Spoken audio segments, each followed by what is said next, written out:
guys, welcome back to my YouTube channel.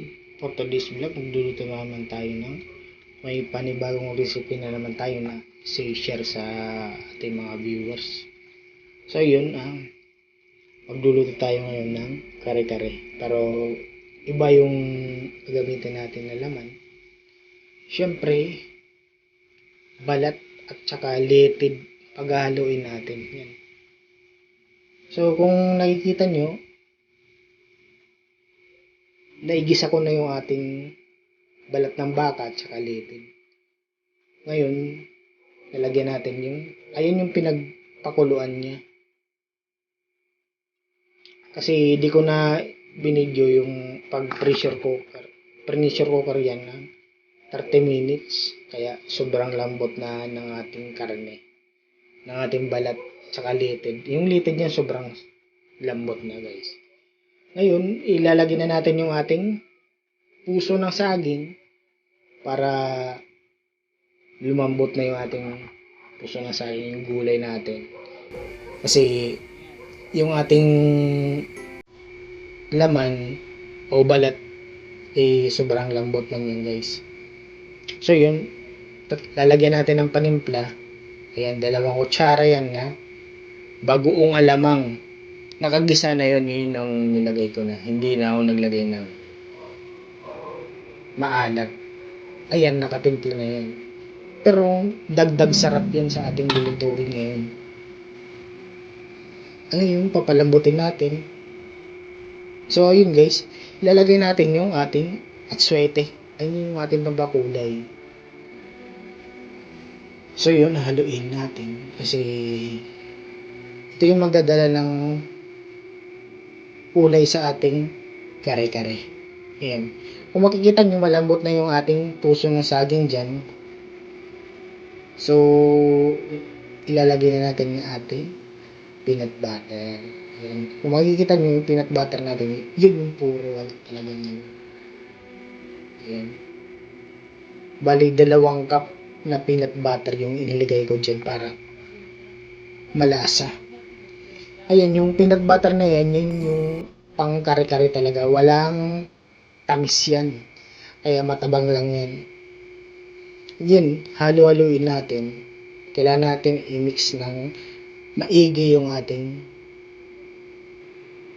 peanut butter para manuot yung kanyang lasa sa ating laman. So, ayun.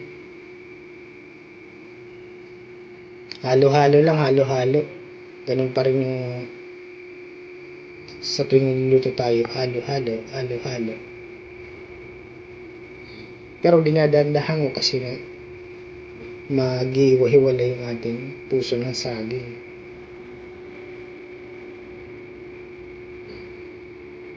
Kumbaga, ano lang yung paghalo natin dyan.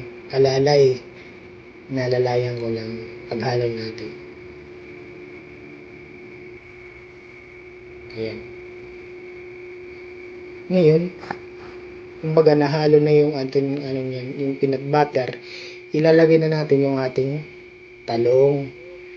Bali, 2 pirasong talong na medium. Ayan. Kumbaga hiniwa na natin ng pabilog para medyo naman may ganda yung ating kare-kare. Ayan. Ihaluin na natin, ilulubog natin yung ating talong para maluto agad yung ating gulay.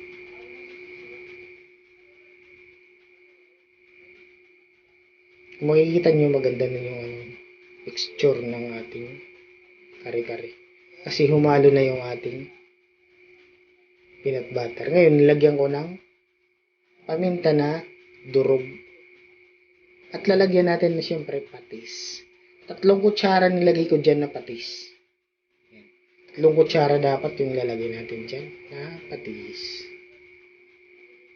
Ngayon, haluin na naman natin ulit. Halo-halo lang ulit, halong-halo. Kasi alam niyo yung pagluluto ng kare-kare. Bawat minuto, halo-halo. Kasi matututong yung kanyang ilalim. At saka yung apoy dyan na ginamit ko, slow fire lang. Kumbaga, hininaan ko lang yung apoy. So yun, tuloy lang natin sa ating pagluto natin. Siyempre, lalagyan natin ng magic sarap. Ayun, yung pampalasa niyan. Dagdag panlasa lang yan. Kumbaga, optional lang yan. Kung sa'yo, okay na yung panglasa na nilagyan natin ng patis, tsaka ano. Nasa sa'yo lang yun kung lalagyan mo pa ng magic sarap. Pero mas masarap. May magic sarap. Lalagyan na natin yung ating sitaw. Siyempre, kare-kare, di ba? Yan, lubog natin ang ating sitaw. Dapat kasi pag nagluto ka ng kare-kare, half cook lang yung mga gulay. Naglagay ako dyan ng 2 kutsarang asukal. Kasi yung peanut butter natin na inilagay, matabang lang yun. Kasi pang kare-kare nga. Ngayon, mag-a-apply tayo ng 2 kutsarang para medyo manamis-namis yung ating kare-kare. So, ngayon, yung gagawin natin, halo-halo na naman ulit. Halo-halo. So, yun, tinan yung mga brad. Talagang napakalambot na ating balat ng baka. Kasi balat ng baka yung ginamit natin dito. At saka litid. Pinaghalo natin. Pero, ako guys, itong kare-kare na to, napakasarap. Napakalinamnam. Yan. Sobrang lambot niya, no? Kung makikita nyo, sa galaw pa lang ng balat, talagang iba. Kumbaga, pag tinusok mo, maghihiwalay agad yung ano niya. Napakalinamnam ng kare-kare na to. Ngayon, susunod na natin yung ating pechay. Ayan, no? Siyempre, pag kare-kare, di ba may pechay? Kailangan natin ilagay yung ating pechay. Ngayon, nilulubog natin sa ating niluluto para maluto agad yung ating pechay. Alam nyo, pag nagluto tayo ng kare-kare, syempre, half cook lang yung ating gulay dyan. Makikita nyo, green na green. Okay na yan. Ayan, no? Bali, yung pinakuluan ko siya dyan, kunting apoy na lang. Yan, tingnan nyo. Wow! Napakasarap nyo, guys. Alam nyo, pag nagkare-kare, masarap. Buntot ng baka. Ayan. Kasi, nung bumili ako, wala ng buntot ng baka. Balat na lang ng baka yung binalata ko dyan, mga brother. Kaya, sobrang sarap. Sinamahan ko na yan ng litid ng baka para mas malinamnam. Tingnan nyo yung isa dyan. Yan. Litid ng baka yung hinalo ko dyan. Tsaka, tingnan nyo guys.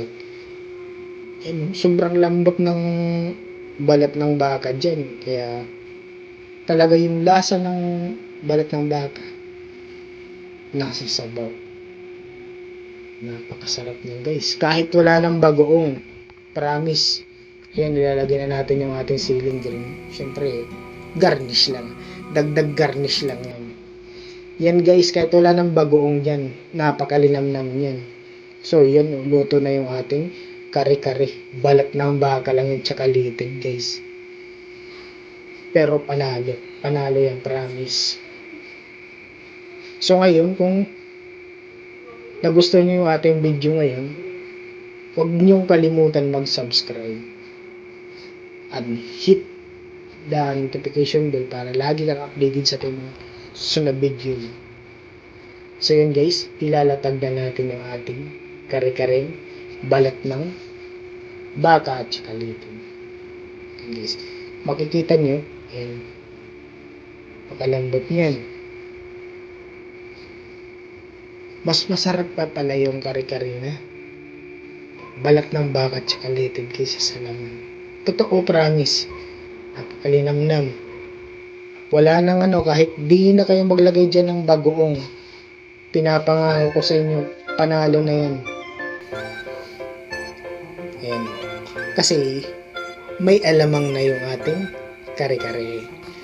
Dun yung nagdala ng lasa talaga. So yun guys, hanggang dito na lang. Sana nagustuhan niyo yung ating video ngayon. Maraming salamat. Bye-bye.